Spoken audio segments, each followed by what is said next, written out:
Hello, and welcome to Model Aviation Live. I'm Jay Smith, your host, the executive editor of Model Aviation and Park Pilot magazines. If you're watching it live today on October 15th, I'm actually on vacation, but I'm joining you here because I so much enjoy doing this show and definitely didn't want to miss our cadence. And there's a lot of neat things to share with you because we're right in the middle of build month. But the first thing I want to talk to you about is I hope that you watched AMA Air today. I wasn't able to be on the show because I had to prepare to be on the show. So hopefully some of you are joining us after watching AMA Air. So the first thing I want to talk to you about is about the November issue of Model Aviation, which is available today digitally. So if you do have access to the digital, then please take a look at the issue. We've got some really great stories in that issue. We talk about the Nats, which, as you know, we cover every year in Model Aviation in the November issue. On the cover there, we chose Free Flight. So on the cover, that's Scott, and that's his free flight model. That's a modified Big Dog, and he competed in A Electric with that. So we're excited every year to pick a different discipline, a different SIG to showcase on the cover. And this year it's free flight, but we've got coverage of the entire Nats that took place this year. So that's definitely worth checking out in the issue. We also have an article about the AMA National Fun Fly, which also took place at AMA, and it was the second year of the event, a lot bigger turnout. So we've got that there so you can learn more. And hopefully if you didn't attend either of the shows, either last year or this year, hopefully you can make it out next year because that one's also growing. We also wrap up Fighter Face Off. So, it's around the build issue. We started it in September, the September issue, and then it went on to October, and we wrap up Fighter Face Off, Park Flyer Edition. Paul Coleman and Derek Micco did a great job in sharing two Park Flyer-sized aircraft that were opponents during World War II. So hopefully you've been enjoying that. And the November issue will give you the last installment of that, as well as a free downloadable plan for Paul's aircraft. And the other thing that I want to talk to you about beyond that issue specifically is I mentioned the last time I was on AMA Air, since October, not only is it build month, but October also is, Halloween at the end of the month, and some people get pretty excited about Halloween. So firstly, if you do like Halloween, either the holiday, there's also the movie that's out today. So I thought I'd share this with you all today. I'm an autograph collector.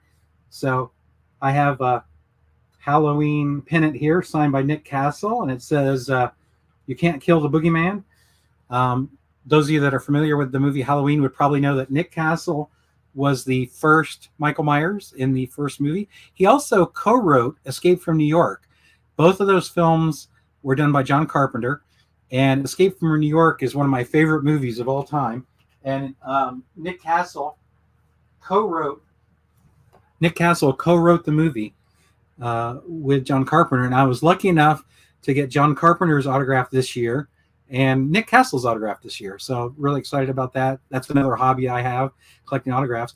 And the second thing that I mentioned on the show last time I was on AMA Air is we got a cool story that I shared an editorial about a few years ago when Night of the Living Dead, the original film from 1968, when they were celebrating their 50th anniversary in 2018, I went and actually viewed the movie in the actual theater in Pittsburgh, where it premiered 50 years prior. At that point, it was the 50th anniversary. It was the exact same theater where the movie premiered, and all the surviving cast members came to the event. And so I got to meet many of the cast members and get autographs from many of the cast members. And interestingly, I had a conversation with Judith O'Day, and she played Barbara. And it turns out that she flew control line, or as she called it, U-Control.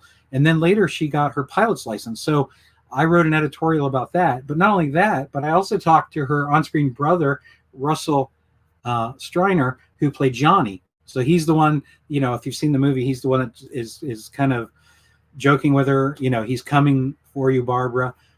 He said he and George Romero used to fly free flight a little bit. They used to buy the dime store gliders, and they would throw those out behind the building that they worked in when they worked with George Romero, and they would take breaks and go out and fly their dime store gliders. And he said sometimes they would end up in the river. So I thought it was interesting to hear that that was one of the ways that George Ramiro and Russell relaxed, when they were working on different films. And then it was really interesting to hear Judith O'Day. I was giving a magazine to her on-screen brother, and she said, "Is that an aviation magazine? I used to fly U Control." So I gave her a copy. I brought a few copies of Model Aviation with me, and so I shared those with them. So I do have an editorial, um, and there's a picture of me and Judith from the event in my editorial. Um, there it is there. I know it's a little bit small, but there's a picture of me with Judith today. And she was just so excited to talk to me about flying U Control. And she wanted to know if people still flew U Control. So I thought it was a really neat thing, especially for people who appreciate the movie. And so I wanted to share that with everybody. So kind of a couple of tie-ins with it being Halloween. Our guest today was originally supposed to be Greg Prater. He runs our plans service. And since it's build month and we're having a discount on plans, which we'll talk about shortly, I really thought it'd be neat to get Greg on the show and talk a little bit about all the plans that are available, the plan sale, maybe what some of the top plans are. Unfortunately, he had planned to join us, and something came up and he wasn't able to join us. So our museum director, Michael Smith, graciously is going to step in and try to answer any questions that might come up and talk through the plans. So Michael, thanks so much for stepping up and coming on the show for a second time. Oh, happy to be here. Happy to fill in for Greg. For anybody who has ordered anything, Greg Prater, as Jay said, is our plans coordinator. He handles all of the plan service. He prints all the plans. We do all that in-house. Good person in terms of his knowledge of model aviation, the different types. He himself has been flying models for a long time, competed in pattern and with sailplanes, was CD for sailplane contests and whatnot. So got a really good background and knowledge of the hobby and building, and can really help out people when they contact the plans department for information if they're trying to find something. Well, I'm in my home office, and I can tell you're in your office, Michael, at the museum. Yeah, I'm back here. We've got a few people in working here in the museum. Unfortunately, the museum itself, our gallery is closed right now for the season, but we'll be opening back up next summer and look forward to again another wonderful year of people coming in. We've got some things going on in the museum this winter. We're going to be uh, relocating and expanding our scale exhibit. We'll also be expanding our scale aerobatic exhibit. So I hope to get those probably started here in the next couple of months or so. And then we have our early years, which has been a kind of a long ongoing process because of everything that's been going on with COVID and whatnot. So that's been kind of a blank wall for a while. So hopefully we can get that kind of wrapped back up and get that completed here for next summer. So got some busy time, and in some regard, being closed, the gallery makes it a little easier for us and our volunteers because we don't have to kind of clean up every day. We can kind of just let stuff out as we're working through projects. So, but definitely looking forward to having the visitors come back next summer. Well, I can see a bookshelf behind you. I know you got some of your favorite aviation books on your bookshelf. I have, if people are familiar with the show, usually I have a bunch of airplanes behind a little bit, and I moved a bookshelf in my office that was in my living room, so you can see it on camera. I'm probably going to point the wrong, no, maybe I'm not. I'm going to point that way. There you go, right there. You can see a bookshelf. So now I have all my aviation books right here in my office. I also have another bookshelf on the back wall, which is that way. It always is backwards on the camera. That way, I have another bookshelf over there filled with aviation books. And so it's nice to have all my books together here in my office. I just had to move the airplanes to another location so that I could do that. But it's nice for research. And I know you're quite interested in aviation books as well, Michael. You and I have talked several times, and you're so involved in aviation books that you even have a spreadsheet so you can find all your books. Yeah, I have almost 1,000 aviation books, primarily uh, focusing on World War One biographies, autobiographies, things about specific airplanes from that time period. That's really my main interest. But again, books that cover a lot of different aspects of aviation, civilian and military. And World War I is also kind of my main interest in terms of flying models. So I hope to have my Balsa USA SOP with Pup here uh, get some air under its wings before the year finishes. It's been a little long in the tooth getting it wrapped up, but yeah, hope to have that happen. I actually have one of the books I've got back there is a children's book on Lily and Todd that the museum here, we helped the lady who was writing that book, helped her with some of our own research and information. Lily and Todd was the lady who really started the very first model airplane club in the United States in New York in about 1908, 1909. And so one of the author of the book there had contacted us. She was doing a children's book about Lillian, and like I said, we were able to provide her a lot of the information that we had found in some of the newspapers and so forth from the time period, as well as some of the magazines from that time period. So that was an exciting project to be able to work on. And actually, um, I have a brand new niece who was just born a few months ago, and that is her very first book, and she got it actually in the mail. So that's her first piece of mail she got, and it was actually autographed by the author, saying "Good luck and welcome to the world of aviation." So kind of a cool side note Yeah, there. that's a great way to start out. So do you have autographed books, or some of your books autographed by the author?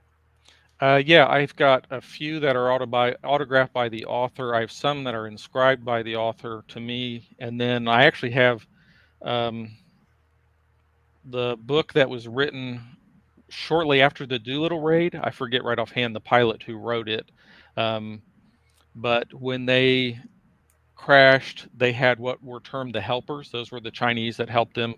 And several years ago at the Air Force Museum over in Dayton, they had a special reunion get together regarding the Doolittle raid. And that gentleman who was one of the Chinese helpers was there. And so we were able to get him to sign that book. And it was funny because he was signing a lot of much more new pieces, whether they be pictures or whether they be books. And this is a first edition book that came out, and so I want to say it's late 40s, give or take. And so when we handed it to him, he's like, "Oh goodness sakes!" He was really taken aback that here was a first edition of that experience that he participated in. So yeah, I have a few of them. I used to watch a show on the History Channel called Dogfights, and they would talk about big, famous dogfights. Could be World War I, World War II, Korea, and General Blesse was on there. He was an F-86 pilot, and I really like most of the story focused around him that on that episode, and I really liked it. And I thought he had retired to Florida, and this was before I moved to Muncie. I lived in Florida at the time, so I looked him up, and sure enough, his phone number was listed. So I called him because he actually wrote a book about aerial tactics, and I wondered if it was still available. So I looked his phone number up and I called him, and he answered the phone. He said, "This is General Blesse." And I told him, that I'd seen the episode. I told him I was a veteran and I'd seen the episode, and I was really interested in his book and wanted to know if that was still available. And he said, "Yeah." He said, "I've got copies here. I could send you an autograph copy." He said, "I've actually written 2 books, and I've got both books here. Do you want them?" And I was like, "Sure." So he said, "Well, you mail me a check and I'll mail your books, and we'll both get them about the same time." And I just thought, how trusting. I mean, obviously I was going to send him the check, but I thought, how trusting. So I sent him a check for the 2 books, and he sent me both books autographed like 3 to 5 days later.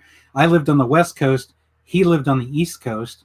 And sadly, he's since passed away, but he talked to me on the phone for about 15 or 20 minutes about his military experience. He was excited that I'd seen the dogfights and actually reached out to him. So it really worked out kind of neat. So I really appreciate having autographed books as well from the authors. But probably from an aviation standpoint, the thing that I most prize is I went to a reunion of the Flying Tigers at Kermit Weeks Fantasy of Flight in Florida. And I got to meet like 23 Flying Tigers. I mean, this is many years ago. And I took a print that showed Ken Jernstedt's aircraft shooting down a Japanese aircraft. And he was there too. And I got all of them to sign it, including Tex Hill, who was the highest scoring ace of the Flying Tigers during the Flying Tigers. Of course, Pappy Boyington was involved at one point. But so I think there's 23 signatures on that art print. Do you have a favorite aviation collectible book artwork of yours, Michael? I would say I really enjoy the some of the World War One artwork. Um, I'm going to forget his name right offhand. Russell Smith? Yeah, his last name. I know his last name, but yeah, Russell Smith. Right behind me, that's Russell Smith. I Yeah, know you yeah, can't probably see it very well, but that's a picture of the Red Baron shooting down an SE-5, and that was done by Russell Smith. And then right above it, you can't see it, but there's actually a hand-drawn picture of the Red Baron by Russell Smith that I bought at the Dawn Patrol Rendezvous from him. So it was a pencil sketch of the Red Baron. It's right above that frame, yeah. and then that frame is called. It's the print is called "Bringing the Guns to Bear," and it's an interesting perspective because you're behind the Red Baron. I mean, the viewpoint is behind the Red Baron's plane, and he's bringing his guns on the SC-5 to shoot down an SC-5. I'm a big fan of Russell Smith's artwork for sure. Yeah, most definitely. I've got a number of his again that I've gotten when we've been at the Dawn Patrol there at the Air Force Museum in Dayton. Very very impressive artwork, and he does a lot of good research and so forth. I've got some of his DH2 and FE2B uh, prints, so Yeah. good stuff.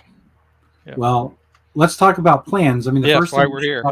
the first thing we should probably talk about is the fact that there's a plan sale going on right now, and you can get 20% off by going to our website, to our plans website, and that goes through October 31st. Yep. So if there's anything that you want to build or have been wanting to build, or maybe your next project, now would be a great time Or to go to our just wanted plans. to collect. We got a lot of people who call and they're interested in either drawings of specific airplanes, so they're looking at collecting any plans on a particular airplane, or they are really fond of a particular designer, and so they just collect the plans from those people.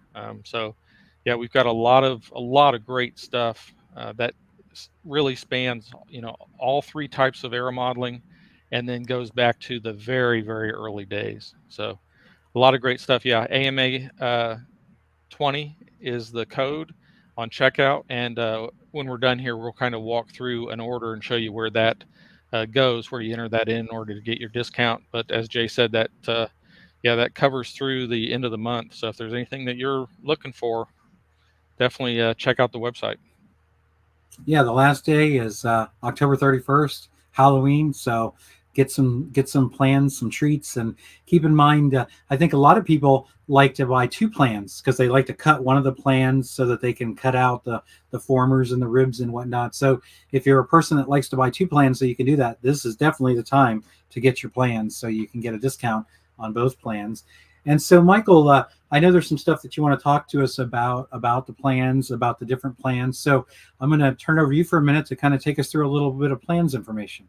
Yeah, definitely. I just kind of give a little background on the plans. Obviously, plans in model airplane magazines and in kids magazines goes back to almost the beginning of model aviation. You had St. Nicholas magazine, Model Airplane News. Their very first issue had a construction article for a Ford trimotor. For us, for AMA, our kind of plans started with the rebirth of Model Aviation magazine in 1975. That first issue had actually 5 plans. It had a pattern airplane, it had a free flight airplane, it had a scale airplane, it had a control line, a Navy carrier airplane. So it kind of covered all the different bases for that. And that continued in the magazine. Generally, every issue of the magazine, you had an order form that you could pull out of the magazine, and it usually had about 40 or 50 of the previous magazines, because usually each issue had 2, 3, 4, sometimes 5 uh, different airplanes, construction articles, and so forth. So by about 2005, there were almost 870 plans that had been put in model aviation over the years. And like I said, originally that was something that you could just get in the magazine. But then when AMA developed the website, we did have a component of kind of the sales and service that did have a a plans listing, so you could go on and you could actually see it was divided by the year and then the month and the different plans that you could just kind of scroll through and see. You couldn't online order anything, and there was still a form that you could print out and mail in. Uh, During that time, we basically outsourced all of our printing of the plans. Really, all of that changed in 2002, and that was when the AMA purchased the John Pond Plan Collection. Now, John had been building models since he was a kid, going back to about 1927, when obviously Charles Lindbergh, was influencing everything. And John really got involved in model aviation. Uh, he started a club. He was involved in a lot of different clubs. He was heavily involved in the Junior Birdmen of America, the Scripps Howard newspapers air modeling program. He was one of the early members of the International Gas Model Airplane Association. That was formed by Charles Hampson Grant, and really was one of the very early membership organizations that had a safety code, because they were concerned about what was involved in flying an airplane with a gas engine. All of those groups were predecessors to the AMA, and like I said, John was involved in just about everything. By the 1960s, he and quite a few different modelers were beginning to be really nostalgic about the airplanes of the 20s, 30s, and 40s. And so John was one of the founders of the old timer movement, which then became the Society of Antique Modelers. And as part of that interest in those old airplanes, John had almost from the beginning been collecting model airplane plans. And so in the mid 1960s, he started the John Pond Old Time Plan Service. And over the years, he collected nearly 10,000 plus plans. He drew some plans himself. He had others draw plans for him as well. He really created one of the finest collections documenting aero modeling history. I mean, that's really what it was. It wasn't just on free flight, or just it wasn't on control line. He had all the disciplines, and he had airplanes that covered everything. I mean, they went back to 1910, 1911 airplanes up through much earlier, or excuse me, much later models. So he really had a lot of different things that he was able to do uh, and offer. And I know that for a lot of modelers, they would be surprised at what he had to offer in terms of models, and that he had actually saved the plans. So I know that he was really excited about bringing all of that to modelers. And like I said, in about 2002, the AMA, the Executive Council, recognizing the importance of John's collection and wanting to preserve it, purchased the collection, and that really kick-started the development of what we now have as the AMA Plan Service. We went from having, not quite 1,000 plans that were just in model aviation, to now we had a whole history that was available through the Plan Service. There were a couple years where we spent kind of processing, getting the collection to us, getting things organized. And so in May of 2005, that was when we first began to offer uh, all of the plans that John had, as well as model aviation plans. We were able to bring all of that together and sell them on our site. Now, again, it really wasn't that searchable because of the volume and whatnot. It was basically spreadsheets, but we still had it divided up like control line or nostalgia. And then you would click on it and it would be an alphabetized listing that you'd have to scroll through. So it was a little tedious to try to get through things, but for the first time, it made it searchable. It took a while, but it was searchable, so you could really see what was there in terms of the names of the airplanes and the designers. Now, almost from day one, we as modelers ourselves envisioned a better plan store. We wanted to be able to have a potential shopper see the plan itself, so they knew what they were potentially going to buy. Because prior to that, it was a matter of them calling into the person who's working in plans and that person kind of walking them through the different airplanes. For example, if you wanted to order, say, a Corsair, you would contact us, and Greg would be able to go, well, we've got 25 Corsairs. What do we need to do to narrow this down for the one you want? And so now with the new web store, we've obviously got the opportunity to have the drawings up there. And last year, like I said, last year was really an exciting time because the new web store that we had been hoping for and kind of planning for a long time, we were finally able to make live and allow people to really search the whole collection. Now we know we've got some, we still have some issues. We recognize that, and again, as modelers, that's something we're trying to address. We want to make sure that we make that experience as good as we can, and help the individuals be able to find the plans that they want. Over this time, we've also acquired other collections, which is also exciting as we've really become a hub for plans. So we now have Bill Northrup's Model Builder magazine. We have those plans. We have the American Aircraft Modeler magazine. We've got plans from that.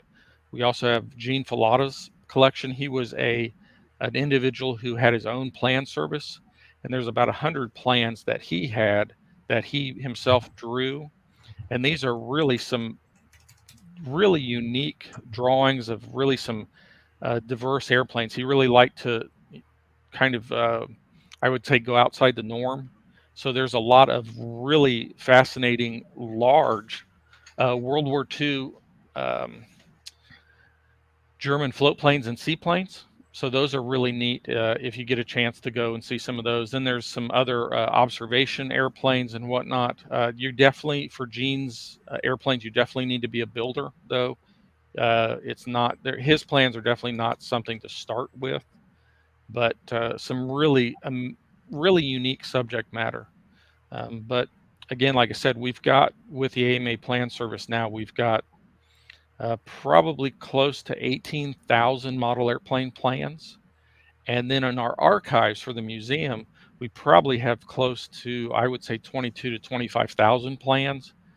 We try to collect a lot of the different plans from the different companies and whatnot, and then we put those in the archives, and those are not to be reprinted and sold. Those are purely research examples for us for different projects and things like that. But the ones that we can resell obviously go through into the AMA plan service, and we have them to offer. So you, Michael, you wanted to walk us through maybe a little bit on the plans website, is that? Yeah, that's what I thought would probably be the easiest for people to see. So the first thing is when you go to the AMA's website itself, up at the top there's a shop button. If you click on that shop button, it takes you to kind of a second page, and you can kind of either choose the plan service or the AMA store.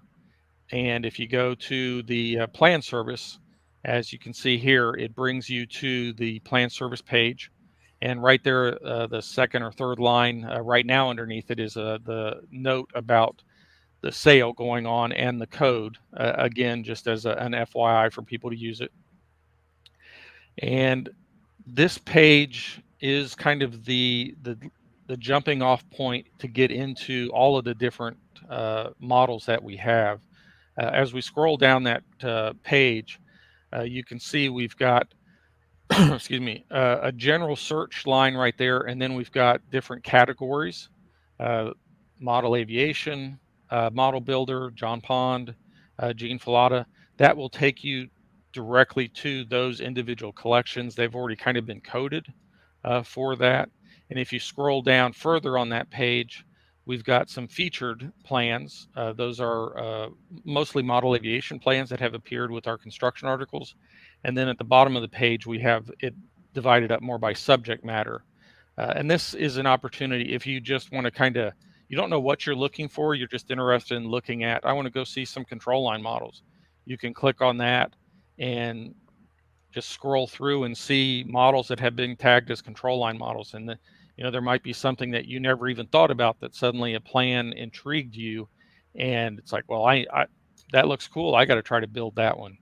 Now keep in mind when you do click on some of these different categories, because of the sheer volume of the database that it's trying to be accessed, some of these do take a little while to load.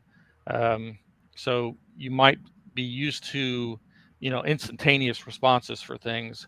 But here, like for example, if you click on model aviation or something, uh, it's going to take a little while to get you to that point. But just kind of be a little patient there.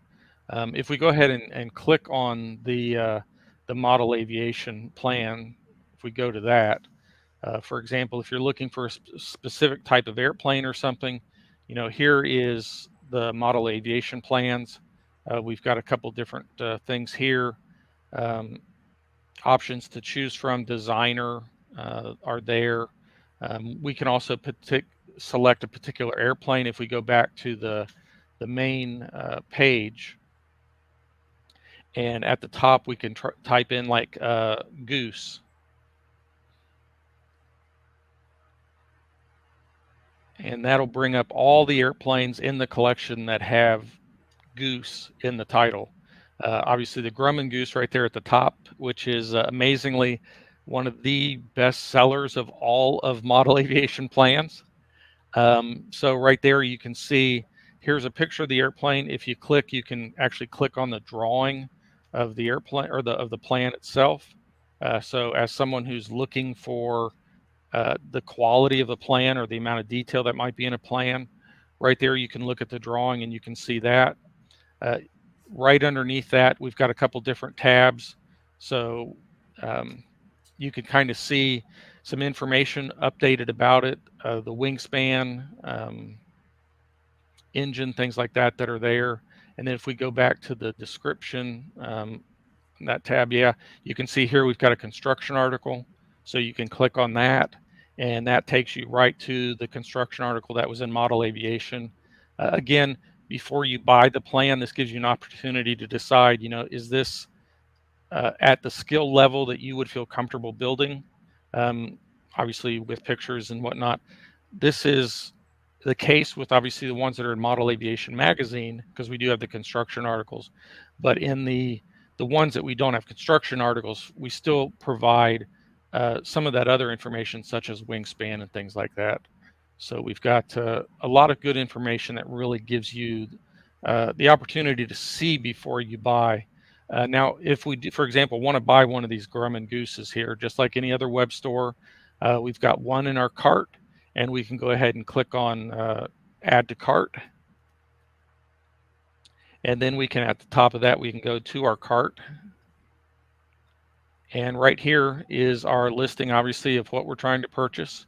And if we want to, right here, we can add additional pieces. So if we want to, buy two, as you said, Jay, you like one to build from and one to cut up and make your parts from. Well, right here's your opportunity to make two plans. And then right underneath the picture of the actual airplane, that's where we type in our code. So we go ahead and put in here AMA 20 and just hit enter, and it'll obviously reset everything and give us our discount right there. And then from there, it's basically just like any other cart where you move forward and you enter your address, and that order then comes directly to Greg right here in the museum building. He's in the back part of the building here. He gets that order and he prints it out right here in house. We've got a large format black and white printer that he prints from, and generally depending on the season, obviously as wintertime we get more orders, but he usually can get the orders out relatively quickly within a few days and get them in the mail to you. Generally we send them rolled in a tube. You can request them to be folded. Overseas orders go folded anyway. And we do ship plans all over the world. That's always one of the neat things when I'm talking to Greg.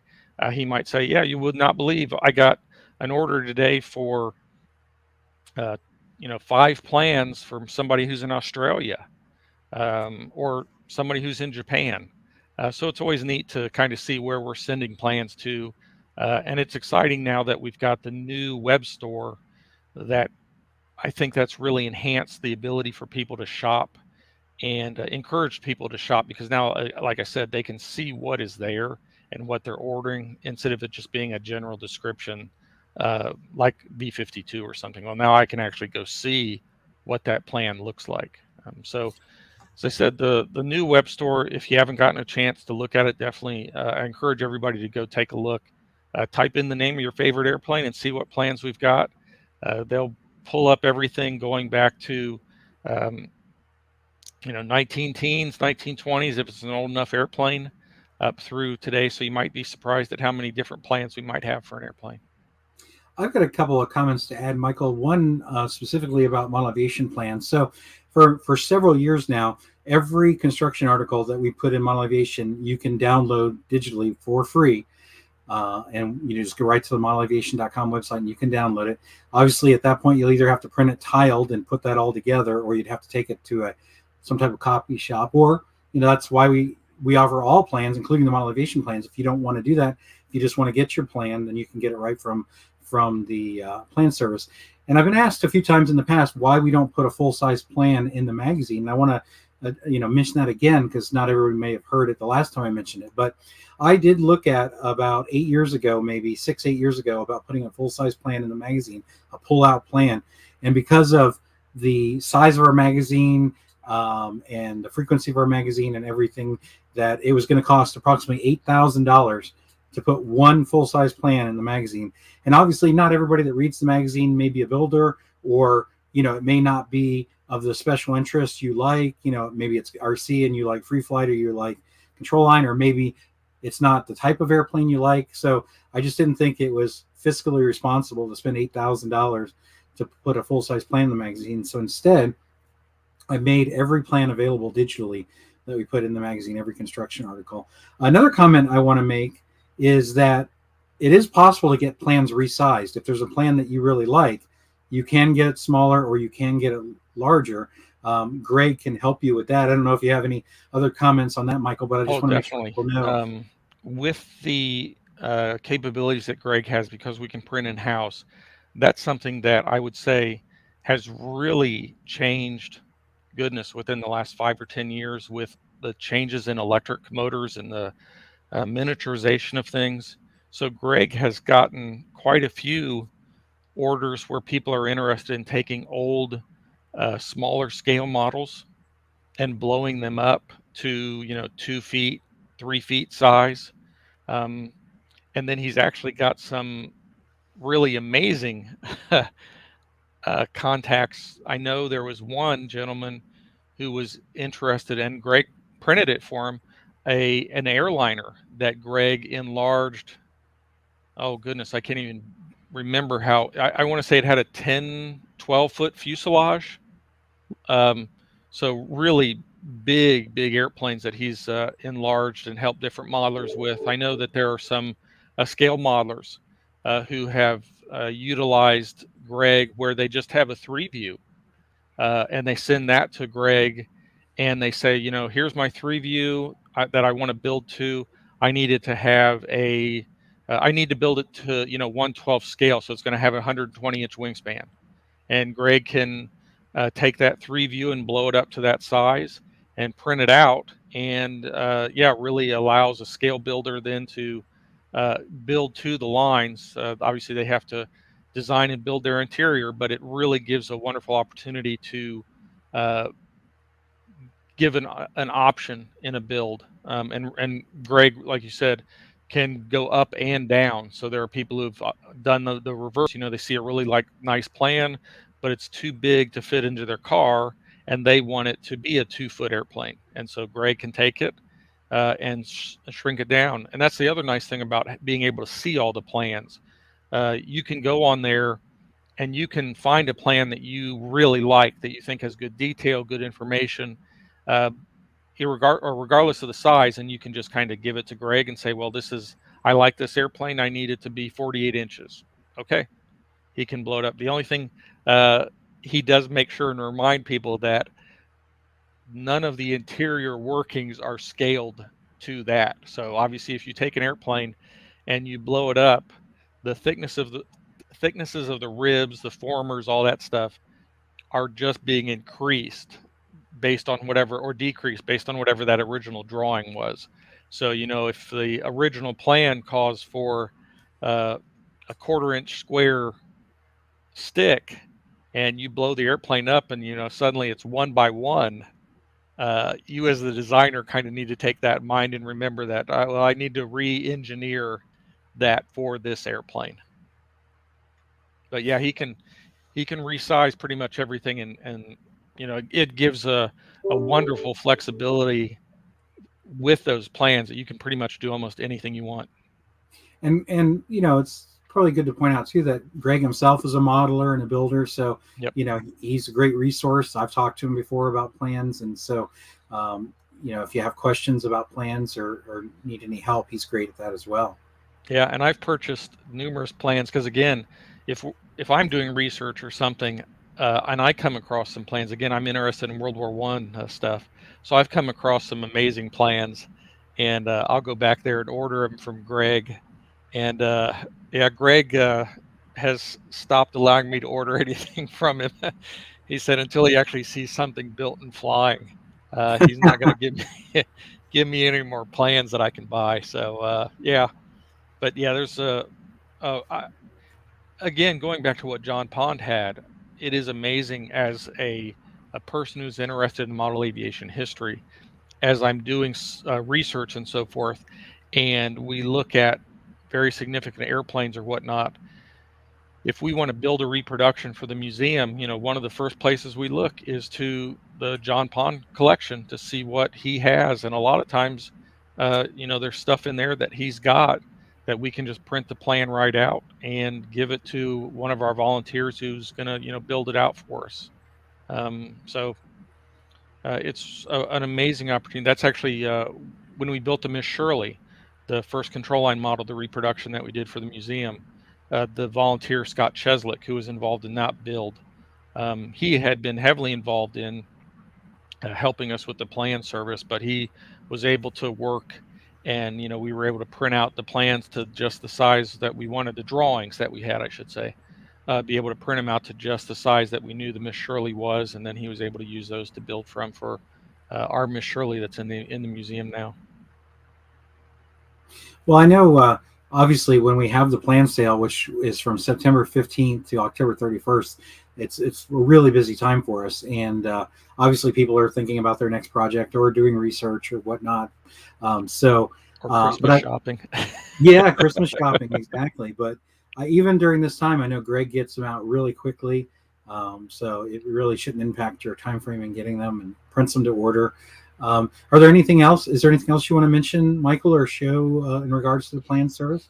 No, I don't think so. Like I said, we've got so many plans online. I encourage everybody to go to the web store and take a look at the different ones. Like I said, enter your favorite airplane name and find it. If there's an obscure airplane that you've always thought maybe would be kind of neat to build, type that in. You'd be surprised at what plans we do have that people actually, did draw plans for. But as you said, generally turnarounds pretty quick. So if you do place an order, Greg can get those out the door. If you have any questions or anything, encourage people to call and talk to Greg or send him an email, and he can walk you through things or answer questions you might have about a particular plan. But it's an amazing resource, and we're very, very excited that last year we were able to introduce the new plans web store and really allow people to see what all we have. I think another key thing to touch on is in some cases, some of the plans, there is a laser cut kit available or there's parts available. Like, for instance, I know that Derek Micko and Paul Coleman, they like to work with Manzano Laser Works. So if that is the case, if there is something available, be it a laser cut kit or parts, we'll link to it when you go on the plans page. So that's another neat thing. So if you don't want to cut the parts yourself, you'll know when you look on the plans page if that's available, and it'll link right to it. So like the Grumman Goose, there's a laser cut kit available for that at the at Manzano Laser Works, and like there's a Travel Air Mystery Ship, that one's at National Balsa, so they can provide a laser cut kit for you. So that's something else to keep in mind. And definitely, I mean, I think I think our plan service, I mean, you could spend an afternoon or an evening just, there's just, like you said, Michael, there's so much to look at and so much to choose from, especially if it's a more popular airplane like a Spitfire or a Mustang or a Cub, or you're going to find many, many offerings and many sizes for many, many different disciplines. Yeah, in many different sizes and many different disciplines. Yeah, if you put in Piper Cub, you're going to get a free flight one, you're going to get a control line, you're going to get a radio control one, and you're going to get a whole bunch of sizes, for all of them. But And again, I want to definitely emphasize you're not stuck on any of the sizes that are in there. I mean, if there's a particular size you like, just contact Greg and he can help you out. absolutely. And also, we'd love to see, if you do build from our plans, we'd love to see pictures. Please send us pictures as much as possible. We have photos for probably not all, but the large majority of the aircraft that we sell plans for, we have photos.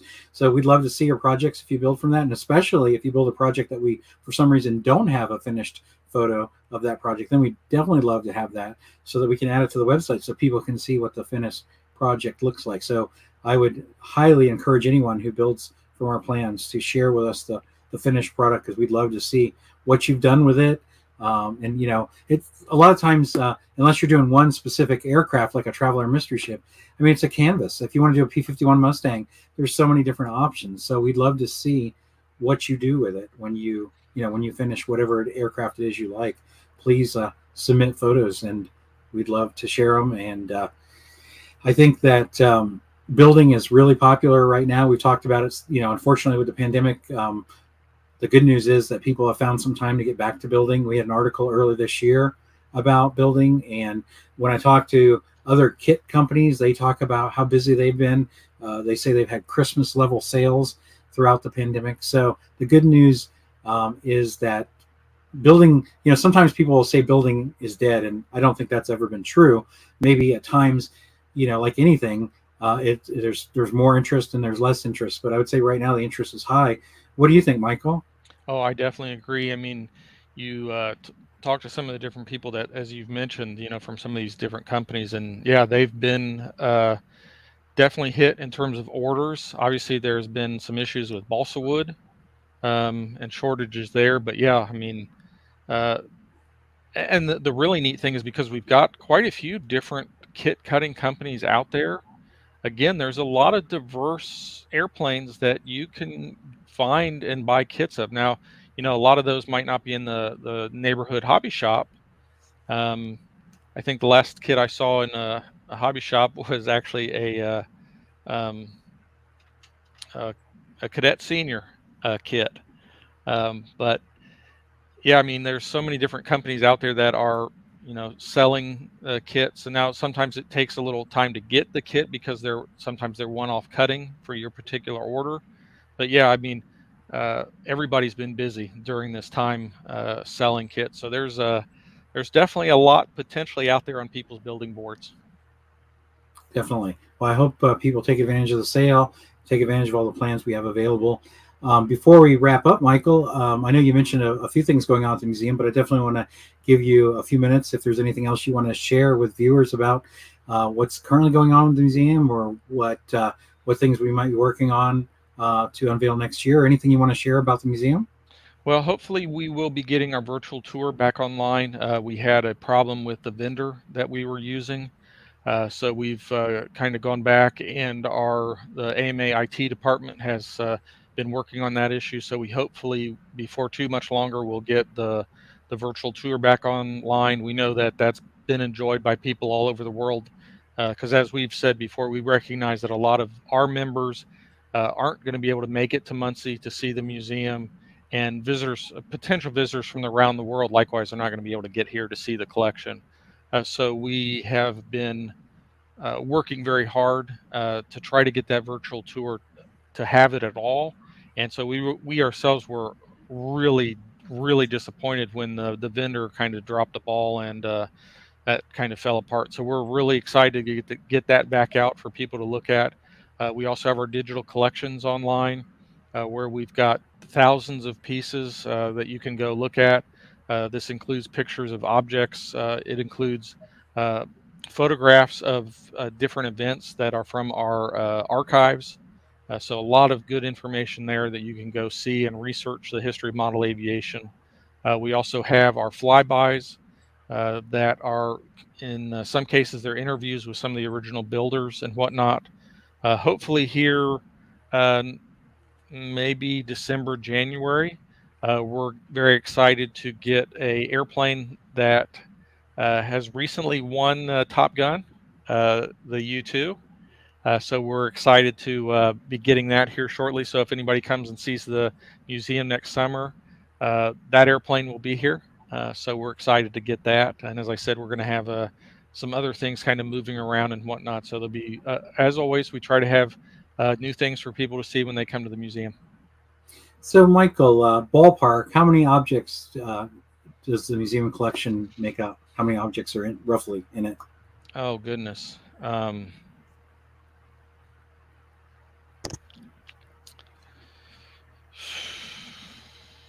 honestly could not tell you.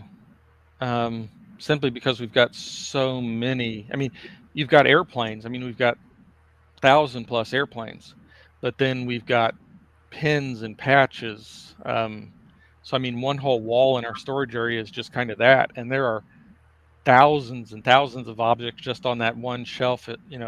Counting pins and patches and uh, free flight timers and stuff like that. Uh, if if you're looking at the big picture, like I said, not just airplanes. I mean, the collection as a whole, we've got thousands upon thousands of pieces. And we've got, let me check here real quick. Just trying to see offhand. Now, our online digital collections section uh, is somewhat separated from uh, our actual database that we work on here. So right now, it looks like for our digital collections online, we've got about 3,500 books that are listed from our library. So you can see what we've got here.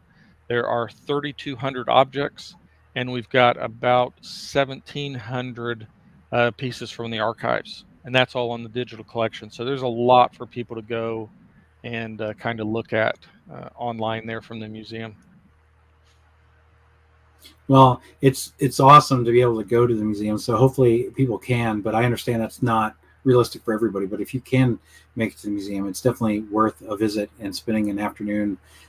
Lots of really cool things to see. I remember when I brought my dad to the museum. He's been a lifelong modeler, and he was just just so excited about all the different things that we have and the things that he remembered over his modeling career. And so I would highly recommend anyone come. And if you can't, then take advantage of looking at all the virtual stuff we have. And obviously we hope to have everything back up so you can do the tour.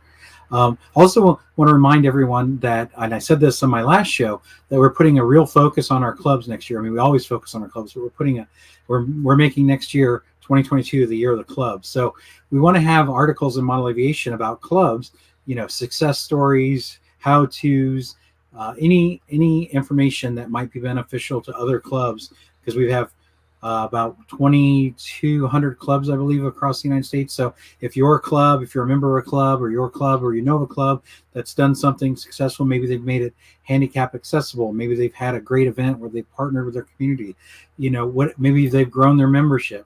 If you have those stories, we want to hear them, because we want to share them in Model Aviation. We want to help other clubs be successful. Yeah, and we definitely, along those same lines, through the museum's history project program, we collect club histories.